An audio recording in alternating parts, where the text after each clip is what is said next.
Hello, you are with me, the voice of ability for persons with disability. United Nations statistics estimate that over 600 million people live with disability globally, and over 400 million people live with disability in Africa. 40% of Africa's population are made up of people living with disability. 10 to 15% of school-age children in Africa live with disability.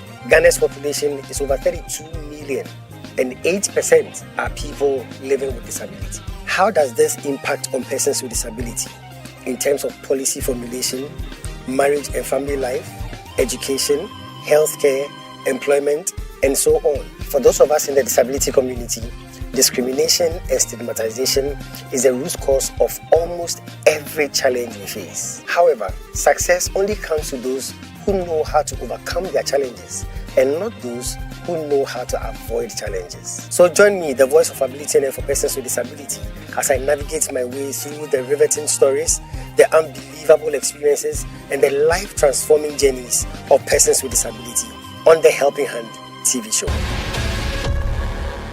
Hello and welcome to another exciting episode of the Helping Hand TV show, where we seek to throw the spotlight on the abilities of persons with disability. And like I say, you're welcome. You're welcome to my world where disability is not inability. Special thanks to DV Unlimited Company Limited and Fast Teach Chapel, my proud sponsors. This is a very, very special episode, but I'll go for a quick break. When I come back, I'll introduce you to this very, very special episode. It's a Helping Hand TV show. Stay tuned, I'll be right back. We'll be right back.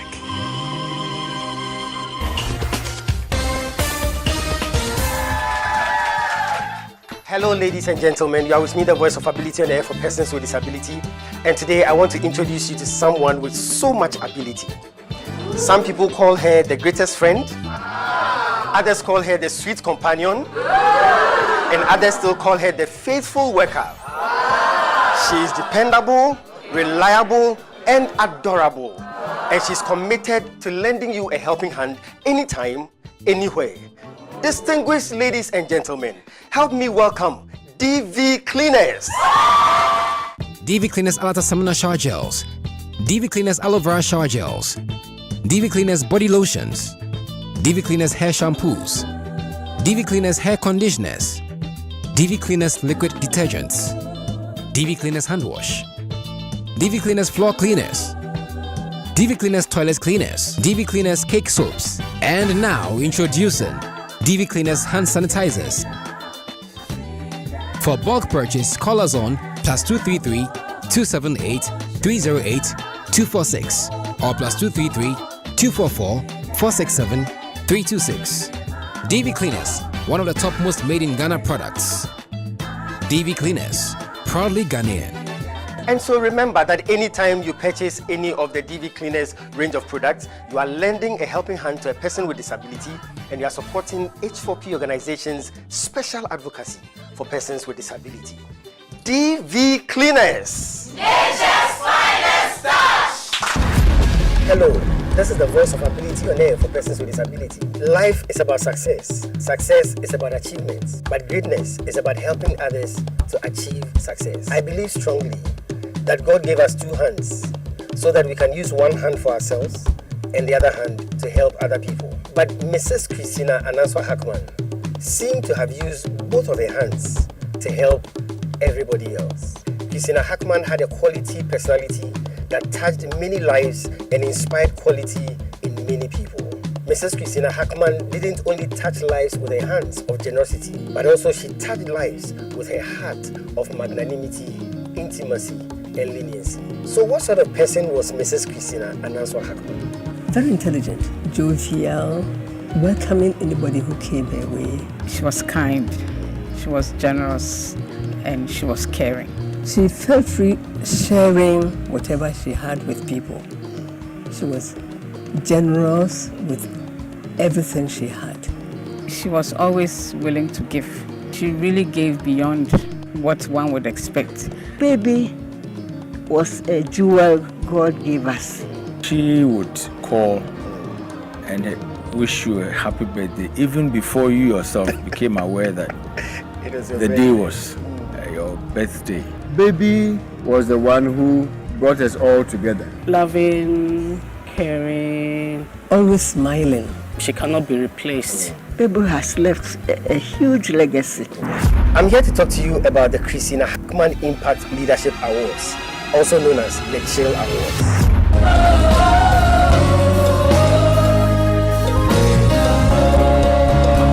The Christina Hackman Impact Leadership Awards, also known as the Chill Awards, is an award scheme by the H4P Organization in honor of my mom, Mrs. Christina Ananswa Hackman, an amazing woman, an incredible woman. The Christina Hackman Impact Leadership Awards recognizes the impact and the efforts made by persons with disability, especially towards national development. It's the Chill Awards, powered by the H4P Organization. Chill Awards.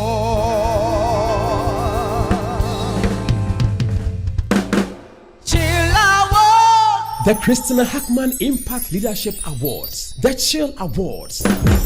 Chill Awards.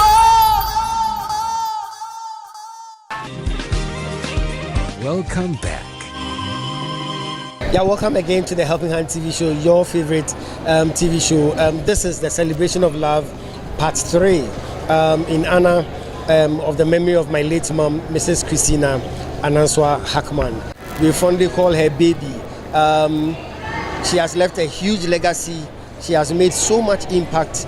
And to celebrate and honor her memory, we are doing the Celebration of Love. At H4P, we are sharing the love and we are spreading the love. So this is a celebration of love. So show love to somebody by you, especially a person with disability. Well, at the Celebration of Love at the Akropong School for the Blind, we had some interviews with certain people about their reaction, about what their perception was about what H4P is doing with the Celebration of Love. This is huge. This is huge. Spreading love to the disability community in honor of Mrs. Christina Ananswa Hackman. I'll take you into some of the interviews that were conducted. It's a Helping Hand TV show, Celebration of Love, special episode. Enjoy it and stay tuned. All right, so we are still at the Celebration of Love, and I'm going around all the various stations. Please, your name and what you are doing. Okay, my name is Nazif, Dr. Nazif Mohammed. I am consulting for the eye. He has a problem with the nerve that connects his eye to the brain. That's how come he can't see. Even though the eye is okay, but there's a problem with the nerve that connects it to the brain. So the eye may work, but there is no communication with the brain. Therefore, anything he sees, the brain can interpret what he sees to tell him that I know you are a human being because my brain has information about what a human is, what a machine is, what a mic is and stuff. Now, his connection is cut. So the eye may work, but because there is no connection, everything looks black or white to him. And then I was trying to explain to him that even though the nerve may not work, sometimes if he doesn't use his eye drops for a very long time, it's likely he would start having pains in the eye. And he was complaining of itching, and I was trying to explain that one is because he has allergic reactions. So there are things he's reacting to. Anytime he goes around them, then the brain thinks the thing is coming to harm him. So the brain is trying to push it away. It will cause the eye to start itching. Sometimes he will tear. Sometimes he will get pains. In that case, the best way to manage it is for him to try and find the things he's reacting to, and he stays away from them. And then they will keep coming back. We manage it today. When the drugs finish and he goes or he gets exposed to whatever it is he's reacting to, then the process starts again. So that's what we're talking about. Amazing. It's been a long day and we've seen almost 400 students. What has been some of your observations so far? Okay. Because this is a designated school for the blind, so most of them, the conditions are end stage. But some of them have residual vision, we call them low vision. So with them, glasses may help improve their vision. So I do engage them. Most of the conditions are end stage because this is a designated school for the blind. But then there are a few of them who have something called low vision, and with them, glasses can help them. So that's that. And majority of the cases are because of glaucoma. And with glaucoma, that's why everybody needs to check their eye. With the glaucoma, when it's coming, there is no pain, there is nothing. It's just that vision, you start losing vision from the periphery before it gets to the central. By the time it gets to the central, you lose your central vision. And there is little that can be done. So with glaucoma, all of us here, whoever is listening, it's very important that you have your eyes screened for glaucoma. There will be no pain, there will be nothing. If you are not very observant to see that when you're looking straight ahead, vision from the periphery is reducing, you wouldn't know by the time you realize. So that's some of the things. Thank you so much. And that's one new thing I have learned today. Thank you so much. God bless you.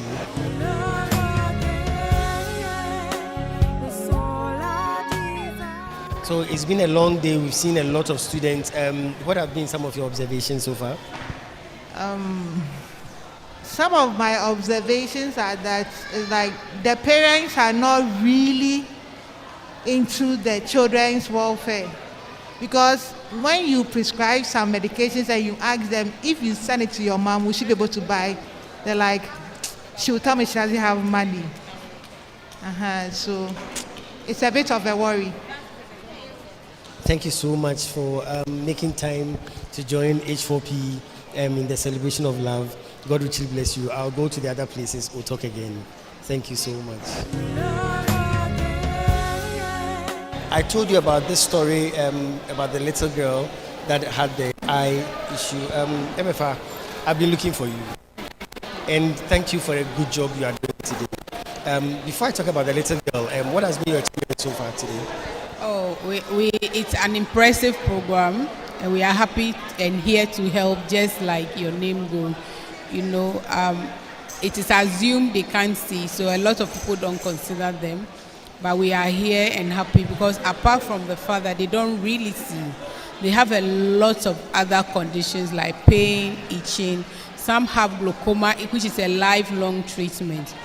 So we came with medications that we are giving a lot of them. Some of them have even run out of medication for a long time, and surprisingly, they are not on anything.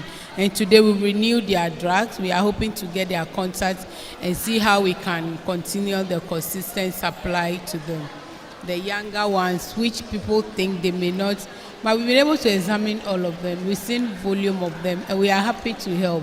People have a lot of infection that they are transferring among themselves, which we've been able to give medications and manage because they don't know what they are touching, and they have to hold each other when moving around. So treating them today, we are hoping that it will curb the rate of infection going on around them.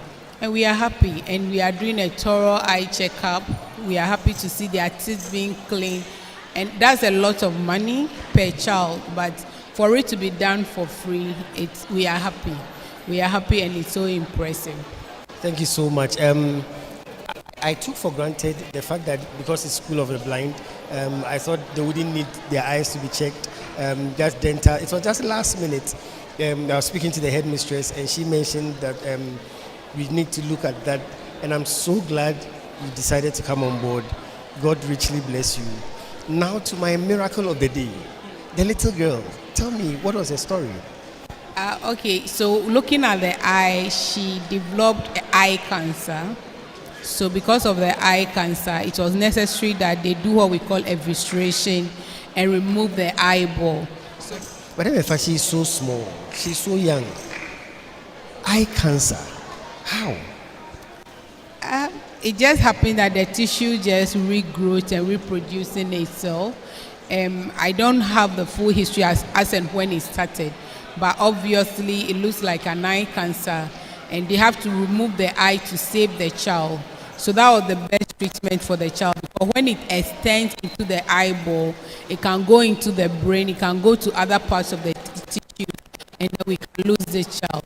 But we always believe that losing your vision is not enough for you not to enjoy the best things of life. So they needed to save the eyeball. Thank God she has been brought to the environment early. We know a lot of them that go through the training and they make it in life. I'm sure you've seen a lot of the teachers, they don't see, but they are making it. They are married, they have families, they have income. Because it is important that they go through the system so that they don't become dependent on people when they grow. That is why when we see them, it's pathetic they've lost the vision, but I always say that losing your vision doesn't end it all. Your mind, your heart speaks a lot about the things you see in life than just seeing physically. Yeah, so unfortunately, that is the history behind her having to lose both eyes at this young age. But with the love and the care and the support of the family, for the parents to leave her, it's impressive that they are really ready to see her have a brighter tomorrow. And the school mother was telling me about the fact that how they were treating the sore in the eye was not the right way. Yes, when we came this morning, we realized that there are medications we give because after we remove the eyeball, there are medication, we call it anti-inflammatory, to reduce the swelling going on in the eye. But unfortunately, she wasn't on anything like that. So we dressed the wound today, and then we've given her the medication that she needs to do the management, because we need the eye to heal as soon as possible so that we put artificial eyeball so that she will look presentable to people's view, basically, especially she being a girl, you know, so they need acceptance. So we are looking at cosmetics, acceptance, you know, all that. They need all that for them to have a healthy social group. Yes. I'm so amazed. This girl wouldn't be up to 10 years, right?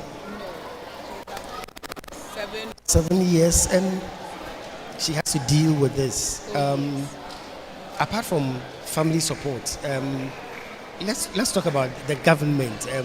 They are the big men, they are the big women.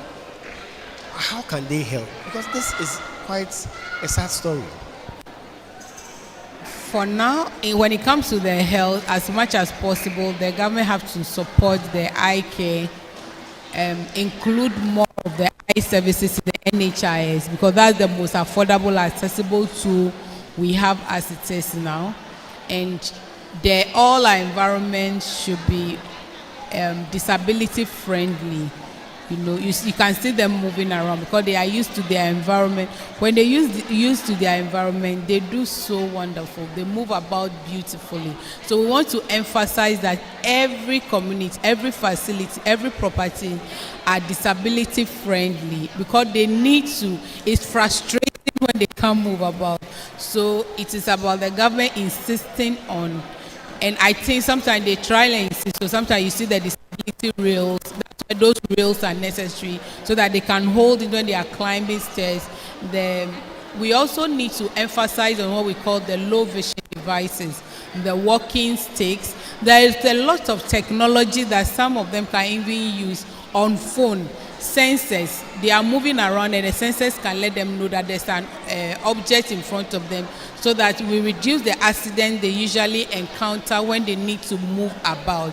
Yeah, when they are able to achieve that, they can do a lot. The most important thing is they being independent and doing a lot despite the fact that they can't see. Thank you so much, Elephant. God richly bless you. I'll leave you to continue your work. All right. So we are still at the celebration of love at the Akropong School for the Blind. Amazing and incredible testimonies. We'll go for a break. We'll be right back. Stay tuned. We'll be right back.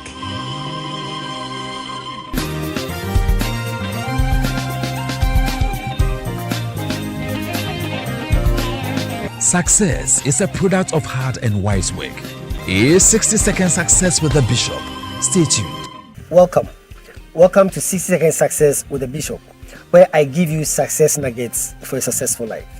Whatever level of success you desire to achieve, whether big or small, local or international, you cannot achieve that success if you first don't take the first step.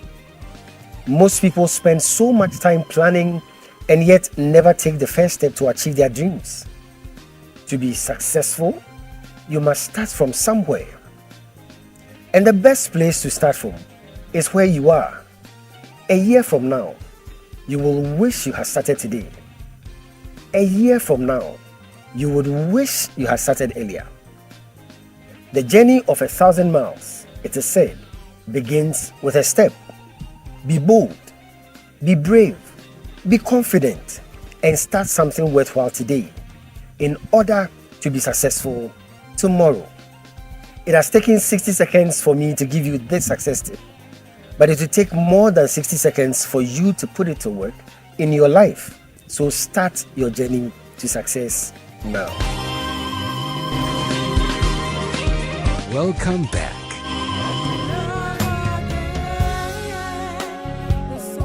The testimonies are amazing. The success stories, the miracles happening. This is why we do this, right? When we see the impact it's having on these children, the future leaders, it makes it all worth it. I have my very good friend here. Let me say hi to him. He's very busy now, so I won't take much of the time. Hello, sir. Hi. Please, your name and what you are doing. Daniel Boateng from Center for Hearing and Speech Services, University of Education, Winneba. Thank you so much. Quickly, how has it been today with the work you are doing on the students? What are some of your impressions? Oh, it's been okay. We've been seeing majority of them are having wax impaction, and then few of them are having otitis externa, which we've been cleaning and then applying medication to it. Yeah, so it's been quite okay. Yeah. Thank you so much, sir, for making time to be with us. Please, your name and then where you're coming from. My name is Cyril Mauli. I'm from the Center for Hearing and Speech Services, University of Education, Winneba. Yes, please. I know today has been amazing, but I have a particular story I will talk about. Let me ask your general impressions so far. General impressions, the turnout has been good, and so far we've been able to clear a lot of wax. We found some foreign bodies, broken sticks, beads, insects, yes, crayons. One of the pictures they showed me was actually like a stick that was in somebody's ears. How is that possible? Usually when our ears get itchy, we find the next available something to put in the ears. So some people may use cotton buds, some may use their car keys, matchsticks, or they just break a stick and put it into their ears. Now, they are not very healthy practices. When you do that, a piece of that object you are using could remain in your ear, and that could lead to infections and other complications. Yeah, so ideally, it's not very good to put anything into your ears. And for instance, I have a bead in my hand. This is what we just took out of one of our clients' ears. It's a bead that has been in her ears for 8 years. 8 good years. Yes, so she was young, she was 7, was playing with it, fell asleep, and then mistakenly placed it in her ears. And through this program, we've been able to take this out for her. Yes. So if not for anything at all, one of the highlights is that we've been able to retrieve an 8-year-old bead out of the ears of one of the students. Yes. Thank you so much. This is what makes it worth doing this. God bless you so much. But I want to find out, so with our children playing all the time, how can parents be extra careful when it comes to their children, and especially what they put in their ears? Okay, for children, it's difficult to be extra careful with them because they play a lot. So what we can do as parents is frequent health checkups. So maybe once every 3 months, every 6 months, you can just visit the ENT or the audio facility, and then the professionals will check to find out if there is anything that has to be taken care of, and they will inform us as parents, because most times they are in school. Then when they come back to the house too, we are busy. We cannot monitor them every single moment. But our responsibility could be, as part of the routine for the year, we could take them for a regular health checkup. They check their eyes, check their ears. If there is anything the professionals will help us know, and then we'll take care of it. Amazing. God bless you so much. I know you are busy. I'll leave you to it. Well, it's still the celebration of love. This is why we do this. Some little girl, this girl actually has had a bead in her ears for 8 good years. Thank you, Fire City Chapel. Thank you, DV Unlimited, and all the sponsors. Another success story, another miracle. Celebration of love is saving lives. To God be the glory. Great things He has done.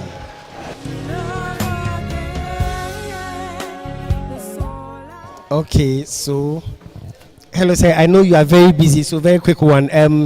How has it been so far? Your impression so far? Yes, everything is going on well, very well by God's grace.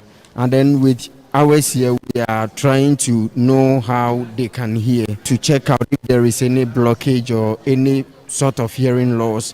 We can just refer them to the center so that we can then prescribe. If there is anything that we want to do for them, we will do it for them over there. So that is what we are doing here. I have heard some stories that are incredible. Somebody with a bead in the ear for 8 years, people with broomsticks in the ears that have been removed, and all that. And I'm so moved to tears. You do this every day, and you see this every day. What advice would you give to parents concerning their children, and possibly even the adults? Okay, the advice I will give is that do not put anything that is bigger than your earball. Your elbow is bigger than that. You are not supposed to put it in your ear, especially cotton bud, matches stick. Most people do use that. They use matches sticks in their ears. You're not supposed to put it in your ear. So how are we supposed to clean our ears? Okay, if you have any form of itching in your ear or pain, for pain you have to go to hospital. If there is any itching in your ear, just put olive oil inside and the itching will stop. If it continues, then you have to visit the hospital so that they can wash it for you. Yeah. Thank you so much. Can you tell us your name and where you're coming from? All right, I'm Akwesi Owusu, student at Winneba, the National Service Personnel, and I'm from Kumasi. Yeah. Thank you so much. I'll leave you to do your work. God bless you so much. All right, so we are still at Celebration of Love, and I am finally at the dental station. They've been so busy. Thank you so much for following H4P to this place. But let me find out from you your passion. When you see these children, they are the future leaders of this country. I heard the MC talk about the fact that we don't know when a future president will come from this place. So I want to ask you, what would you tell parents who are listening to us, who have children who have visual impairments like this? An advice to parents? What I have to say is that from the look of things, it seems a lot of parents have just abandoned their kids here. They don't ask of them anymore what they eat, what they drink, nothing. So I want to appeal to every parent. We don't know what the future have for us. God have planned for every child. So whatever God give you, you don't know the reason why God gave you that child. And God tells us that He will not give us what will be above us. So He knows that every parent can take care of somebody at a particular time. That's why He gave you that child. So love them, embrace them, and take very good care of them. Thank you so much. I'll leave you to continue your job, and God richly bless you, you and all your team. Thank you too very much. Though you thank me, but mine is just small, because to bring out a dental outreach is not easy. The money involved. That is why a lot of people were not able to do dental outreach, because it's money involved. So God richly bless you. You are the one that the whole world have to celebrate. God bless you. Thank you so much. Thank you so much. Kudos to all of you. God richly bless you. You are still with me, the voice of ability and for persons with disability. This is the Celebration of Love special helping hand episode. I'll go for a break. I'll be right back. Stay tuned. We'll be right back.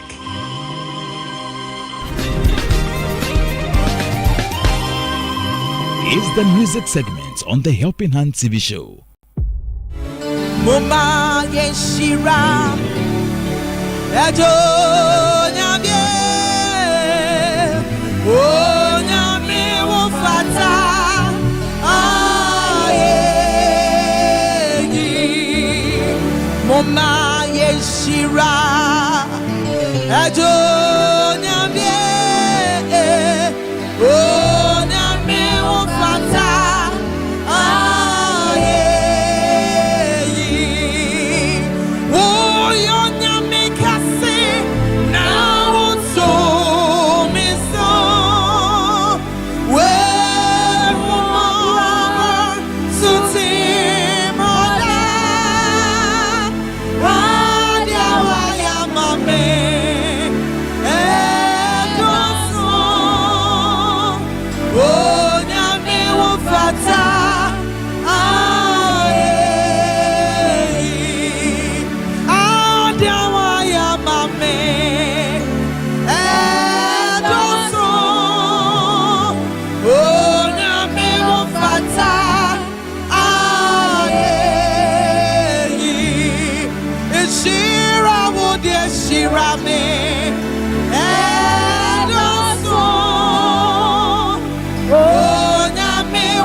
Welcome back. Distinguished ladies and gentlemen, we'd like to call up the headmistress of Akropong School for the Blind to receive a message from her. Come on, put your hands together for her as she comes up. I can see that you are really here to show us love. Many a times donors come around to help us with other items, but you have come in a different way, and the different way is that you are considering our health first, which is also very important. As we are here, you know we are students with visual impairment with other conditions. At times, we, even the grown-ups, we are careless about our health. We don't usually go for checkups, but you have brought it to our doorsteps, and teachers have taken the opportunity to check their health. You have checked all the students, I am sure, without complaint. I could see the energy, and I could see the love. It's not easy. You have been here very early. I was still in the house when I got the call that you were already in our premises. We went for lunch, we came back, and still I can still see that the energy is there. That means that it is really real love you are coming to show to Akropong School for the Blind. I will therefore take this opportunity to thank all of you for considering us in your mind on the side of health. What I can say is a big thank you, and may God bless all of you for giving us this quality time of your day. I am so grateful, and may God bless all of you here. Thank you very much. I'm pleased and excited and elated to introduce and welcome upstage the man who is the brainchild of all that has happened here today, the one who came up with the idea and the one who has made today possible. Bishop Dr. Charles Kofi Hackman. Oh, put your hands together, put your hands together, put your hands together. He is the one we need to appreciate today because he's done it all. He's made today possible. So please help me appreciate him one more time with a clap offering, and if possible, a shout. Madam Headmistress, all the heads of the school, all protocols observed, thank you so much for allowing H4P to come here to celebrate love with you. The celebration of love is actually a celebration of one person. It is my late mom, Mrs. Christina Nanswa Hackman. And MC, if you allow me, I'll just tell you a short story. I've always said that everything I know, my mother taught me. And this thing I've been doing over 12 years, helping the disability community. My mother taught me to do that. My mother taught me to love people. My mother taught me to be there for people. This is a short story. My mom was a chorister in the Methodist Church. I was born a Methodist. I grew up a Methodist. I am still a Methodist. My mom was a chorister, and she always took me for choir rehearsals. Anytime she was going, she would back me and take me for choir rehearsals. And she would always tell me after a rehearsal that the mantra for the choir is service, then you respond to God. Service, then you respond to God. And my mom said, any service you do for humanity, it is service to God. I loved it so much. Thank you. Put your hands together. Thank you. Put your hands together. My mom, Mrs. Christina Nanswa Hackman, taught me that any service you render to mankind, you render it to God. And so I grew up loving the mantra service to God. It's interesting, I ended up in the choir. I was right in the junior choir. I went to the teens choir. It was when I was getting ready for the adult choir that I passed somewhere else. But I thank God so much for this that my mom taught me, and today we are sharing that love, we are spreading that love. We've done celebration of love in honor of the first anniversary celebration of my mom. We've done chapter 1 in the Greater Accra region. We've done chapter 2 in the Central region. This is chapter 3 in the Eastern region. And I come bearing gifts. Yes. I come bearing gifts. First of all, I have gifts for the illustrious, hard-working headmistress. I want to appreciate her for the good job she's doing. And then the heads of the school, I have gifts for them. Not only that, I also have gifts for all the teachers of Akropong School for the Blind. Wow. And then possibly the best part, I have gifts for all the students of Akropong School for the Blind. And so thank you very much. I'll hand it over to you so that I can give my gifts to these special people. God bless you.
To God be the glory, great things He has done. We thank God so much for the life of this special woman, for the life of this amazing woman, my mother, Mrs. Christina Nanswa Hackman. I thank God that my paths crossed with you. I thank God that God gave you to me as my mother. If I have to choose again, I will choose you over and over again. I bless God for your life, a life well lived. Well, this is all time would allow us on this special edition of the Helping Hand TV show, the Celebration of Love. I'll come your way again next week. Let me say special thanks to my sponsors, Devian Limited, Company Limited, and Fast Chapel. Thank you so much. Until I come your way again next week, remember that disability is not inability, and we are celebrating love, and we are sharing the love, we are spreading the love. So show love to somebody by you, because it's a celebration of love. I'll come your way again next week. Until then, God bless you and take care of yourself.